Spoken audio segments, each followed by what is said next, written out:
Mon Ramadan ma foi avec Badr Chbil.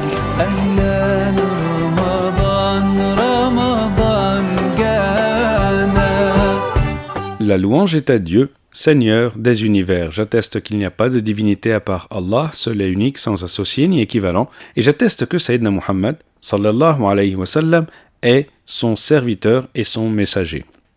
Mes très chers amis, c'est l'occasion pour nous de mieux le connaître, ce noble prophète, Sayyidina Muhammad, alayhi salatu wassalam, pendant le mois de Ramadan, afin de vivre notre mois avec lui.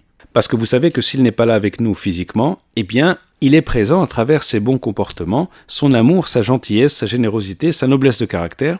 Et c'est à nous, finalement, si nous avons bien compris le sens profond du jeûne, de devenir des reflets de toutes ces belles choses que nous admirons en lui.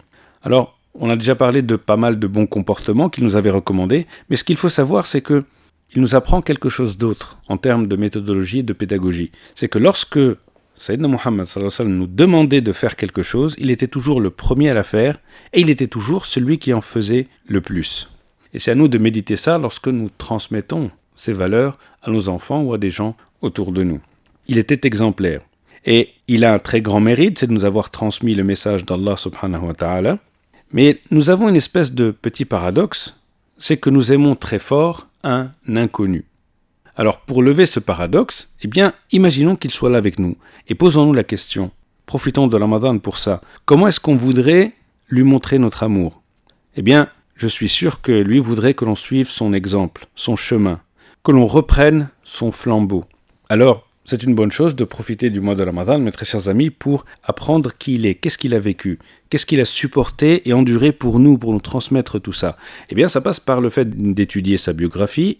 Ramadan est une très bonne occasion pour ça, on a un peu plus de temps pour, que ce soit en famille, entre amis, à la mosquée, etc., de revoir un petit peu sa vie, son œuvre, ses efforts et ainsi de suite. La deuxième chose, c'est aussi de redécouvrir quels sont les fondements de son message, de comprendre le pourquoi, le sens de ses efforts, de sa sunna, son exemple. En quoi est-ce que c'est important pour nous aujourd'hui au XXIe siècle et en quoi est-ce que c'est important dans notre vie quotidienne ? Ne nous cachons pas les choses, mes très chers amis, nous nous plaignons souvent de la perte de valeur dans le monde d'aujourd'hui. Le respect, la gentillesse, les bonnes manières, la patience, la générosité, le travail, l'effort, etc.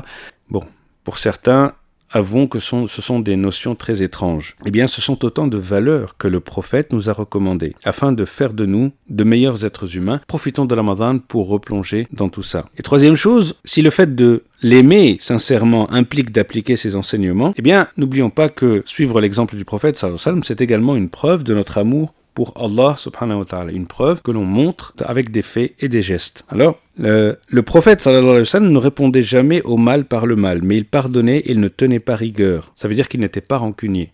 Il était comme ça. Où en sommes-nous ? À nous de nous poser les bonnes questions. Il nous disait aussi, ceux qui ont la foi la plus parfaite sont ceux qui ont les meilleurs caractères et le meilleur comportement. Et les meilleurs d'entre vous sont ceux qui se comportent le mieux envers leurs épouses. De même, il nous disait, personne d'entre vous n'est véritablement croyant avant de souhaiter pour son frère ce qu'il souhaite pour lui-même. Ça veut dire qu'il nous transmet les bons comportements dans toutes les situations de la vie. Ça veut dire que, eh bien, ça implique pour nous de vivre Ramadan avec le prophète sallallahu alayhi wa sallam, ce qui veut dire aussi corriger notre comportement et améliorer notre rapport à Allah subhanahu wa ta'ala à travers ça. Et vivre Ramadan avec le prophète aussi, c'est aussi rendre visite à nos proches, renouer les liens avec eux, pardonner à ceux qui nous ont fait du mal, tout en réparant l'injustice, aider les gens à se réconcilier et ainsi de suite. Bref, en un mot comme on sent, répandre le bien autour de nous. Et nous n'oublions pas comment est-ce qu'Allah a résumé la description de son prophète, sallallahu alayhi wa sallam, dans un verset où il nous disait « Nous ne t'avons envoyé que par miséricorde pour l'ensemble de l'univers, pour tes proches, pour les autres êtres humains, pour les animaux, pour tout le monde autour de toi. » Mon Ramadan ma foi avec Badr Chbil.